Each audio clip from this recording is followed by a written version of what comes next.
പിന്നെ ഭരണത്തിലിരിക്കുന്ന നേതാക്കൾ അടക്കം നടത്തിയിട്ടുള്ള പാർട്ടിയുടെ ആളാണ് പറയുന്നത് ഞങ്ങൾ ആ തെറ്റങ്ങ് തിരുത്തുന്നു. താൻ കഴിവുണ്ടെങ്കിൽ വാടോ തൃശ്ശൂർക്ക്. താൻ ആ തെറ്റ് തിരുത്താനായിട്ട് ജനങ്ങൾക്ക് പറ്റിയ തെറ്റ് തിരുത്താൻ താൻ തൃശ്ശൂർക്ക് വാ. താൻ അന്നേരം കാണും ആമ്പിള്ളേരുടെ കയ്യിന്റെ ചൂട്. തോന്നിവാസങ്ങൾ വിളിച്ച് അവിടെ കിടന്ന് പറയാം, അവിടെ കിടന്ന് ചലയ്ക്കാം. പക്ഷെ നാട്ടിലിറങ്ങിയിട്ട് നടക്കില്ല താൻ ഈ ജാതി വർത്തമാനം പറഞ്ഞാലും. മനസ്സിലാവുന്നുണ്ടോ? നല്ല അന്തസ്സായിട്ട് എത്രയോ കാലങ്ങളായിട്ട് നല്ല മനുഷ്യനായിട്ട് പാർട്ടിയെല്ലാം മാറ്റി വെച്ചോ, നല്ല മനുഷ്യനായിട്ട് ജനങ്ങൾക്ക് സേവനം കൊടുത്തിട്ട് ജനങ്ങളെ സേവിച്ചിട്ട് 24 മണിക്കൂർ ജനങ്ങൾക്ക് വേണ്ടി ജീവിക്കുന്ന ആ പാവപ്പെട്ട മനുഷ്യനോട് താൻ പിന്നെ നാണം കെടുത്തുന്നേ. സുരേഷ് ഗോപി ഞങ്ങളുടെ ചങ്കാണ്, സുരേഷ് ഗോപി ഞങ്ങളുടെ നേതാവാണ്, സുരേഷ് ഗോപി ഞങ്ങളുടെ കരളാണ്, സുരേഷ് ഗോപിയാണ് ഞങ്ങളുടെ എല്ലാം. സുരേഷ് ഗോപിയെ തെരഞ്ഞെടുത്തുകൊണ്ട് ഒരാളും ഇവിടെ യാതൊരു തരത്തിലുള്ള ഒരു ബുദ്ധിമുട്ട് ഞങ്ങൾക്ക് തോന്നിയിട്ടില്ല. ഞങ്ങൾ 101% ശരിയാണ് ചെയ്തത്.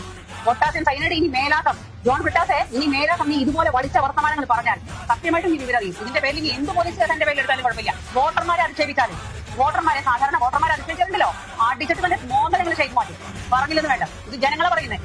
ഇവിടെ നിയമങ്ങൾ മറ്റുള്ളതൊക്കെ ജനങ്ങൾ കൂടി കഴിഞ്ഞാൽ മാറി നിൽക്കേണ്ടി വരും. പുറത്തേക്ക് ഇറങ്ങി നടക്കണം, ഓർത്തൊക്കെ സംസാരിക്കും. മനസ്സിലാക്കാനാണ് പറയുന്നത്.